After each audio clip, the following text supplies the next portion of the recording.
Welcome to Run the Adventure, a podcast about getting the most out of published modules for your tabletop role-playing game. I'm your host, Sid Razavi. Every episode, I take a look at a module to show you where the fun is and how you might want to tweak it to suit your game. I hope even if you decide not to play this particular adventure, you will get some interesting ideas out of it. Now, the following content is aimed at Gamesmasters or players who want to be Gamesmasters. So if this is a module you are going to play, this is the point when it's customary to warn you about spoilers. But if you're ready to step behind the screen, then there is no better time to start than right now. I've been running games for over 30 years now, but my aim with every episode is to put myself in the shoes of a new GM. As well as breaking down the scenario and how it plays, I'll be peppering the discussion with useful advice for the relatively new GM who has to try and run this for their group. I hope the discussion will also prove interesting to veteran GMs who are looking for ideas for their own games as well. Okay, now all that is said, let's get to this episode's adventure. This episode will be switching systems to try out the number one recommended starting scenario for Call of Cthulhu, The Haunting by Sandy Peterson. This is now available in an attractive 40th anniversary edition of the Call of Cthulhu Quick Start Rules on Chaosium's website. I'll put a link in the show notes so you can download it and have a look for yourself. Originally published in 1984, this has been around for a long time now, and the updated version is perfect for new keepers, what they call Gamesmasters in Call of Cthulhu. I've personally run it for several groups now as their introduction to Call of Cthulhu and would recommend it for that purpose.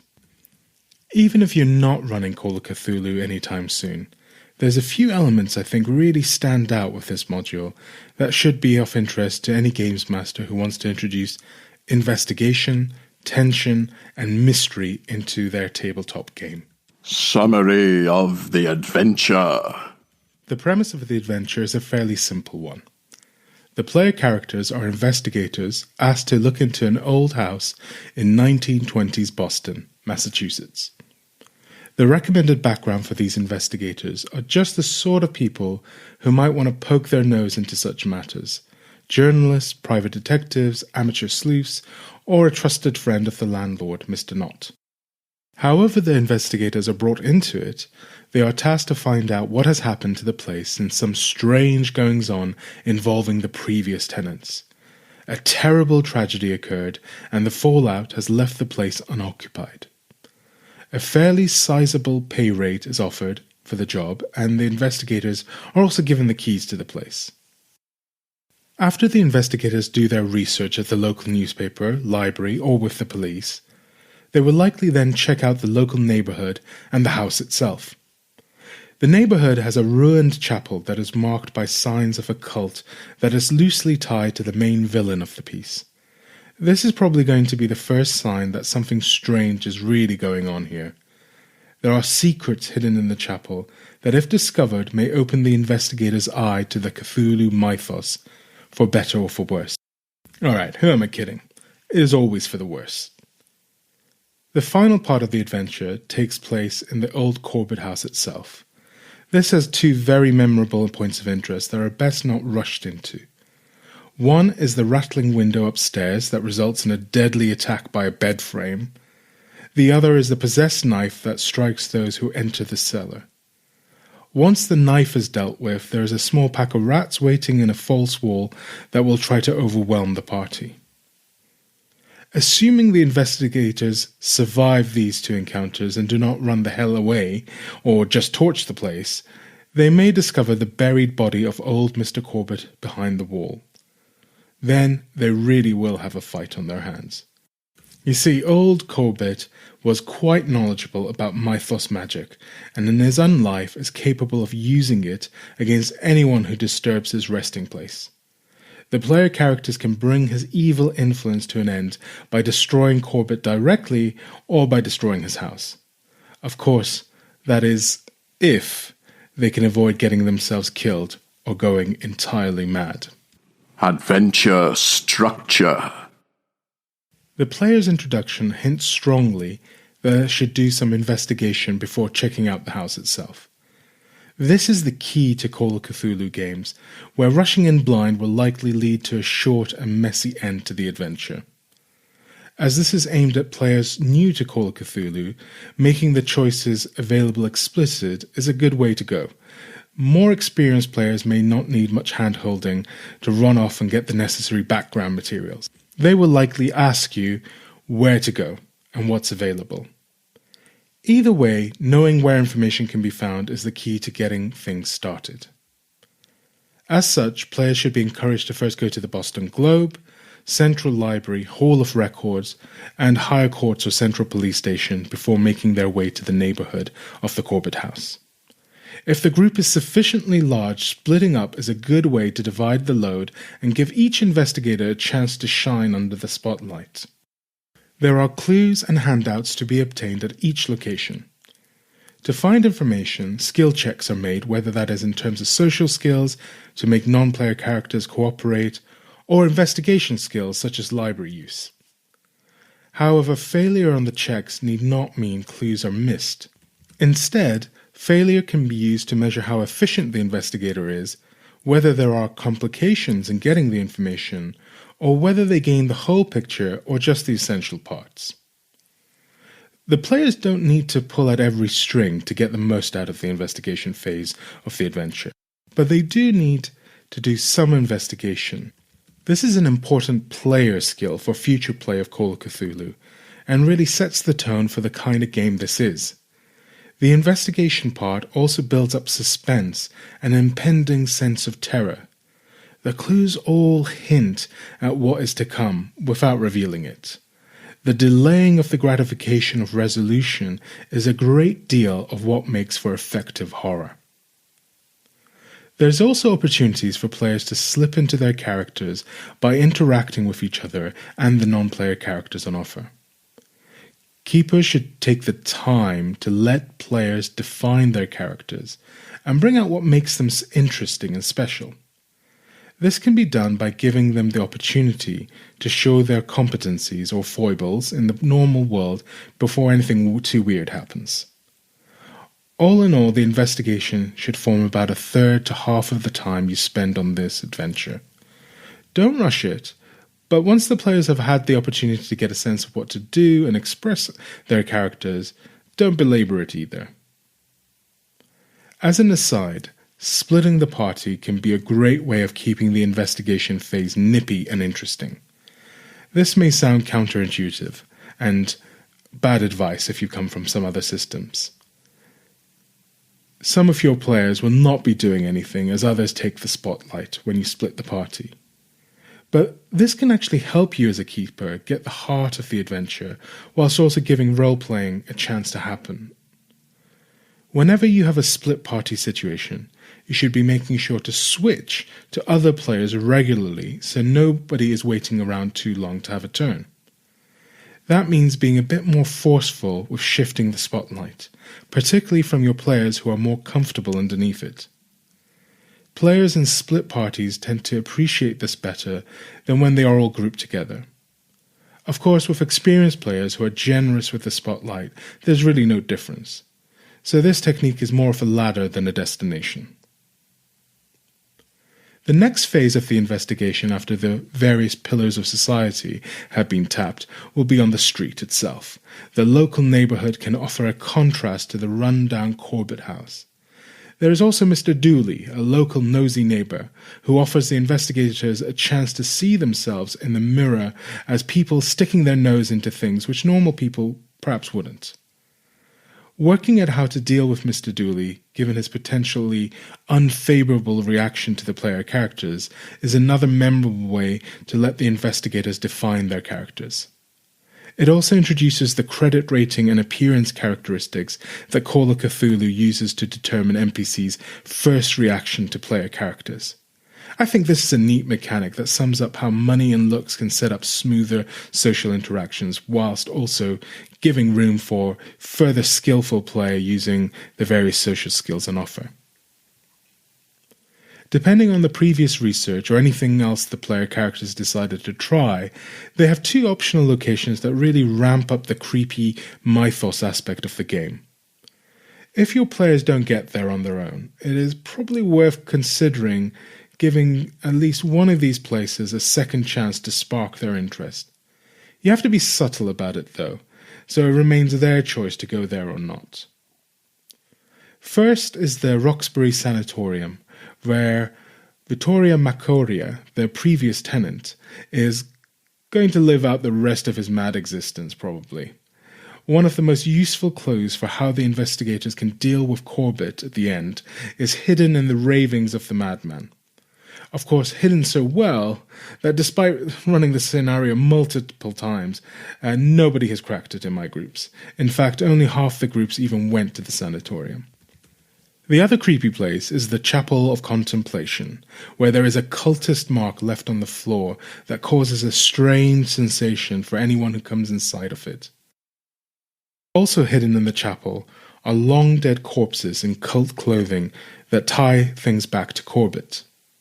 There are also mythos books, plus a journal that can warn the investigators about what kind of person Corbett is, or was. By this point, the investigators will know what the players already know. They are in for some strange shit. This is the challenge of running Call of Cthulhu scenarios. The players know what to expect. At least they should do if you have their consent for what is going to unfold. And you should definitely have their consent. But the investigators are often rubes who don't know some weird things are about to go down. I find the best Call of Cthulhu scenarios have a turning point where the investigators start to have solid evidence that something strange is going down. That the possibility of otherworldly events has to be actively denied rather than actively looked for. It is not yet the complete unfolding of the madness to come, but at this point, the player characters are not mere victims of what is about to happen to them. They are active participants. They make choices that lead them further down the rabbit hole. And this, I think, makes for a more gripping story, and certainly plays as more fun at the table. So I recommend doing your best, that is, everything short of railroading, so that at least one of the two sanatorium or chapel encounters occurs before going on to the Corbett house itself. The finale at the Corbett house is where the keeper gets to really ramp up the tension before the investigators inevitably crack. This should be done subtly. The house is creepy without you doing anything. But then there are the creaky noises and the rattling coming from upstairs. Without fail, at least for me, investigators will want to check out the noise. The scenes of horror in the bathroom and the bedrooms upstairs contrast nicely with the abandoned normality of the downstairs. This can work well if the players have all investigated the ground floor and then gone upstairs together. But it can also work well if the party split up, with some going upstairs early and others continuing to investigate the ground floor or even thinking of going towards the cellar by means of the kitchen. As an aside, you can tell a lot about the player's psyche at this point by how bunched up they are. If they are feeling really loose and confident, spread out across the house in ones or twos, then you probably need to ramp up the tension. If they are all bunched up and checking their sixes as they go upstairs, you may need to dial it down a bit. The big scare works best if there is some room for the players to honestly be caught off guard by it. This needn't be too hard to do. The keeper's tone, the music you play in the background, how you describe the play of light and shadow in the rooms, these are the tools you can use to increase or decrease tension. Is this a creepy haunted house, or just the derelict location of a sad family tragedy? Are the investigators close to their doom, or mere professionals doing a job? The color you paint the scene with can give the players one perspective or the other. Inevitably, in fact, almost without fail, they will check the rattling window in the upstairs room at the end of the corridor.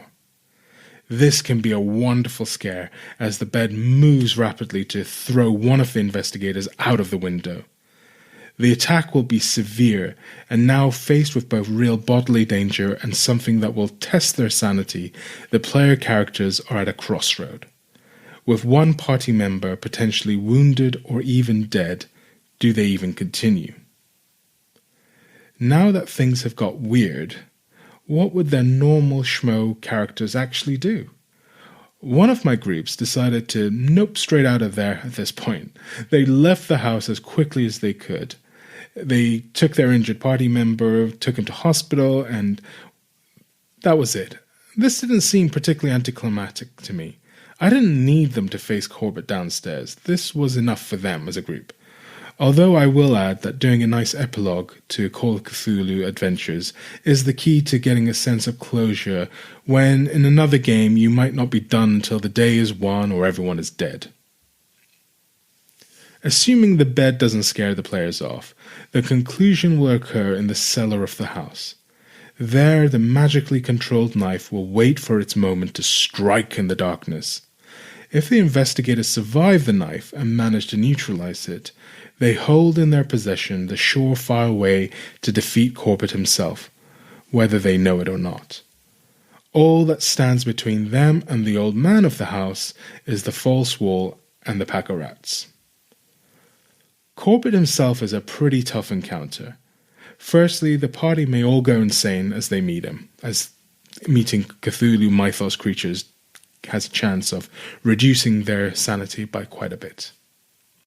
Even if they don't go mad, the claw and bite attacks of the animated corpse will potentially infect them with a delirium-causing disease.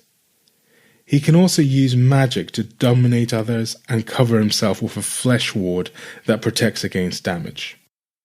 The fight, like all combat in Call of Cthulhu, tends to result fairly quickly and rarely in the favor of the player characters. That said, one party of well-equipped investigators that I ran through this fought and defeated Corbett with all the party surviving. However, there is no shame in running out of there and burning the place down instead. Whatever happens with Corbett, the investigators will likely be changed by this encounter with the mythos, giving the players an opportunity to tell you what happens next to them and how this affected their investigator beyond this adventure can bring the whole narrative to a fairly satisfying conclusion. Where the fun is at. Most of the players who I ran this scenario for were completely new to Call of Cthulhu.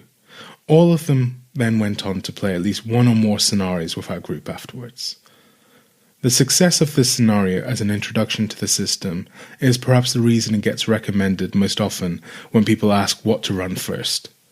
I think the success comes down to the fact that the scenario has all the elements of a classic Call of Cthulhu adventure. There is the setup followed by an investigation and then a ramp-up of tension until the final encounter with the mythos horror. It works as a narrative game and probably explains the game's enduring appeal. Investigations are great fun and a system designed to give you some game tools to conduct them, but primarily they're role-playing encounters. Speaking to the librarian or clerk at the records office was fun for me as the keeper, and fun for the players who had to puzzle through the psychology of these ordinary people to get what they needed.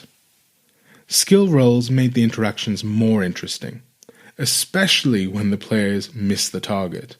In one case, a failed pushed roll, that's when players try the thing they just tried, but harder and faster and with more consequences, resulted in turning a clerk suspicious.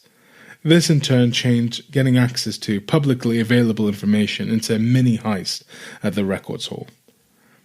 Or the time an investigator failed all their efforts at charming and persuading a police officer and resorted to punching him in the face before running off with the criminal records of the cultist priest.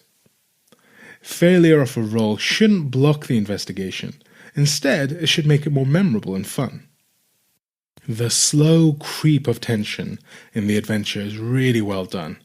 The players read about the unusual events through a fairly mundane lens that hints at the after effects of the strangeness that is hidden from them. Then they have a couple of opportunities to see this up close before going to the corporate house.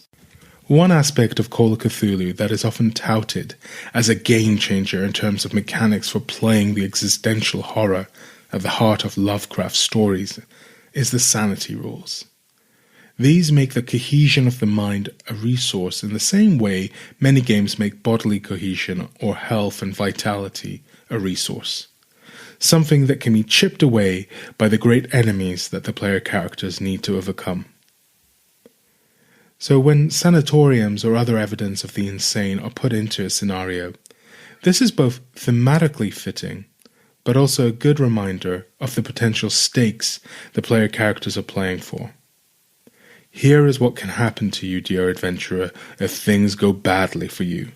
This is what happens to the victims of the pernicious effect of the mythos. Will it be your fate too? In contrast, the Chapel of Contemplation highlights another alternative danger for investigators. Those not turned mad by the mythos may instead be drawn to it for selfish, evil ends. The cults of the setting are the unsympathetic victims of the eldritch horrors that twist human motivation towards tragedy. It is a cliché to say they are playing with forces they do not understand, but in such tropes, fun storytelling can occur. It's also what makes Call of Cthulhu such a compelling game. The investigators may start out as regular folk caught in a strange situation, but by surviving it, just by surviving it, they have the opportunity to act heroically in the only kind of heroism that really matters in this game. That is, to resist the temptation to turn into an evil cultist while maintaining your own sanity. Anything more is cream on the pudding. Of course, I say all this from the perspective of someone who has had the pleasure of running the scenario a few times and considering some of its depths. For the new players at your table, the thrill of the haunted house investigation is partly in the big scares, putting your shoes into someone faced with a house that is trying to kill you. Do you run? Do you keep exploring? Are you mad? Well, you soon might be. Overall, this is a scenario that works well because it is simple and doesn't rely on clever ironic devices. The haunted house is haunted. The investigation is relatively straightforward. The chances of surviving it may be slim, but as to be expected from a horror story. As a one-shot, it works really well, although if your PCs do survive, they will be on the road to becoming true believers in the mythos. What doesn't work? There is very little to fault this module for. But I will say there are a couple of areas keepers will want to do some work on before they try to run this. Especially if you want to get the most out of it with a group new to Call of Cthulhu. Firstly, the premise of the adventure is pretty weak, and you will probably need to give your players a lot more to go on in terms of setting the scene if they're not familiar with 1920s Boston. There's plenty of material out there, but you need to do nothing more than sketch out where the investigators meet for the first time and who they go talking to get started. I borrowed ideas from a few places on the internet to set this up as a potential episodic open table campaign when I run it, by having the players approached by an old university friend. This old friend is reviving the defunct paranormal club of the Miskatonic University in Arkham, something the investigators were once a part of in their younger days. This means all the investigators are presumed to have an interest in investigating Haunted House before the adventure starts. It also gives you an easy way to connect future scenarios together for any survivors. The revived club is the lazy way of motivating player characters to chase down a diverse bunch of weird goings-on, which is handy if you're stringing together a bunch of one-shots. The second issue keepers will want to tackle is that the handouts and maps provided in the module are pretty underwhelming. Luckily, with a module that's been around so long, there are plenty of resources out there on the internet. You really have your pick of them. I mixed and matched a few different sources to give my players handouts that felt like real newspapers or criminal records. Plus, as this was an introduction to players more used to playing D&D, I even used a virtual tabletop map.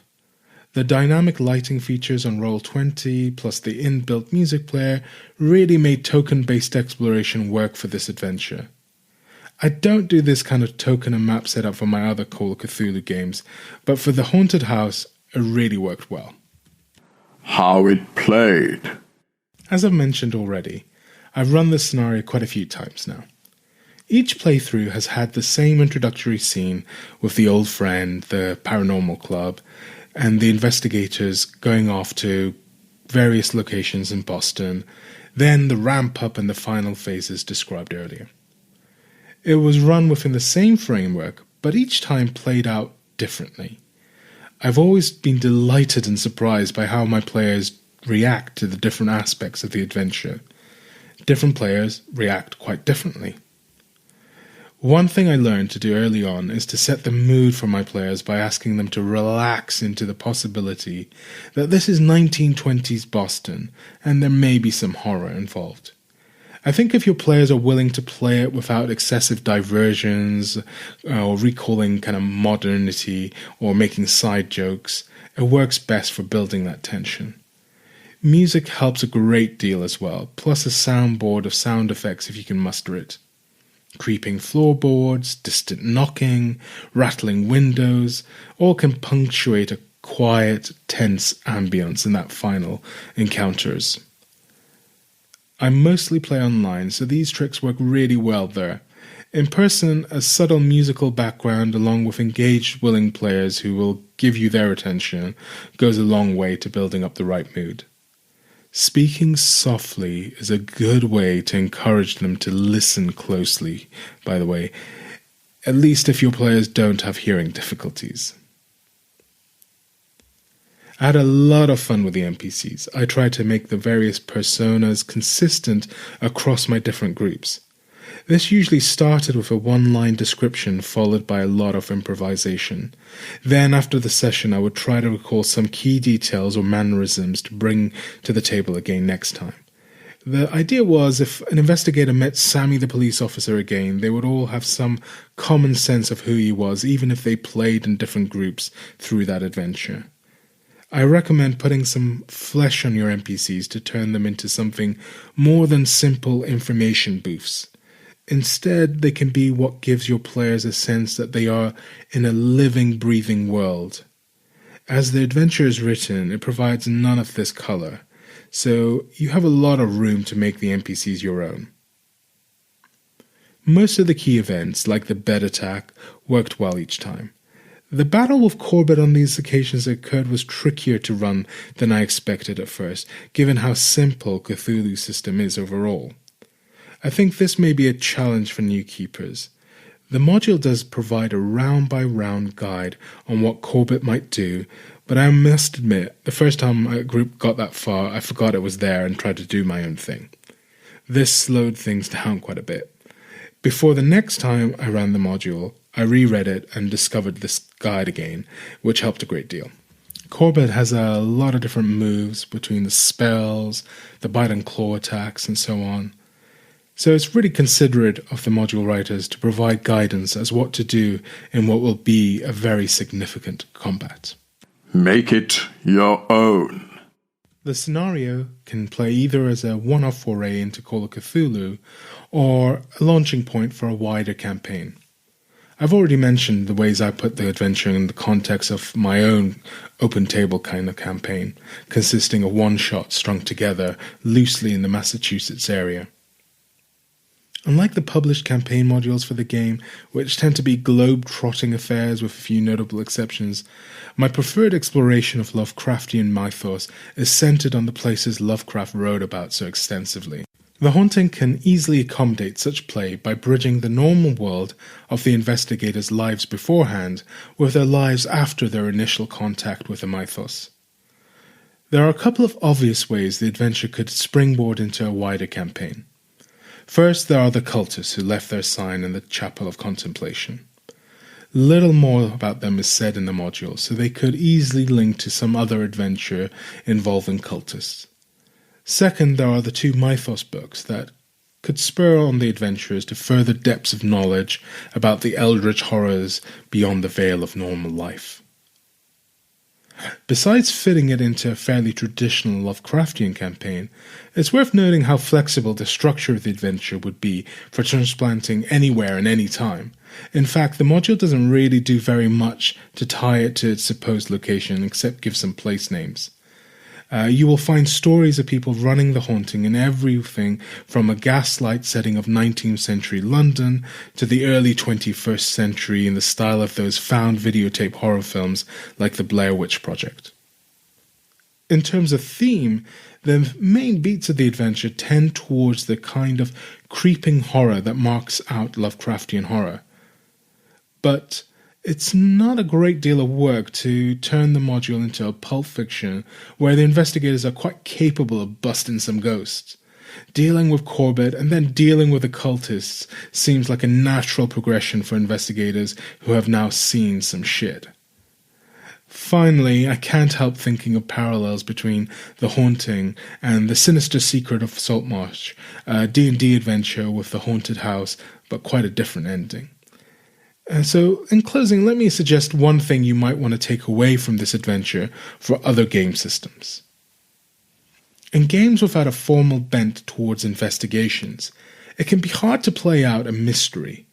Not so much because the player characters don't have the necessary skills to find out information, but because players may not be sure how to go about it in the first place. The way The Haunting structures the initial investigation phase for players new to Call of Cthulhu can be useful for players new to any kind of investigation. In any system you're running where you want them to unravel clues to solve a mystery. That is to say, what you can do is set up a number of possible places where the player characters go to find information. You tell them where these places are and make it reasonably easy to get to them unless you want that to be part of the challenge. Then you run interesting encounters, scenes, or what have you at these locations where the payoff is information they can use for knowing what to do in the final scene that unravels the mystery. It pays to have overlapping clues, so overall success is never dependent on them cracking every clue. The harder paths in the web towards the center of the scenario may yield the most promising clues, like knowing Corbett's knife is the key to destroying him. But even without finding these kinds of clues, the player characters should have a fighting chance to overcome the final challenge. A word of warning about this though. If you give players a way of making things easier later on, don't then go and penalize them when they make use of it. If you place a MacGuffin in this spot that is hard for them to obtain, and they obtain it, then let them enjoy using it. Make it dramatic, of course, but if that means your boss fight is less arduous on them, that's not a failure. That's a reward for good, or at least lucky, play by the players. I think mysteries make a wonderful aspect of heroic fantasy, epic science fiction, and superhero games, but they are rarely done as well as they are in Cthulhu and similar games. Often they are presented as linear progressions that amount to little more than talk to this NPC and then talk to this NPC and so on. Instead, if you sprinkle clues on a web that leads to the center of the dramatic confrontation, a really satisfying narrative can be played out by your players. Even if they never get to the center and nope out of there long before the finale. As any sane person finding themselves in a genuinely haunted house may well be tempted to do. And finally, I hope you enjoyed this episode on The Haunting, the classic introduction to Call of Cthulhu, for many, including myself. It is worth picking up the quick start rules and playing it with your group if you haven't done so before. The structure is one that you can hang a number of different stories upon, even if haunted houses aren't your normal cup of tea. I think there's a lot to learn about running investigations and mysteries inside its brief 16 pages.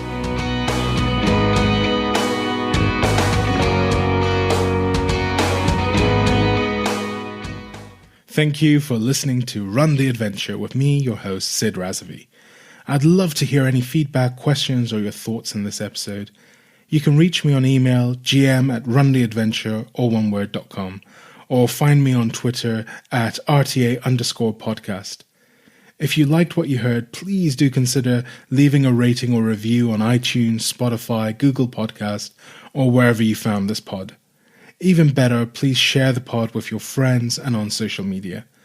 Links to today's adventure are available in the show notes and on the website www.runtheadventure.com. Until the next episode, may your adventure run fantastic.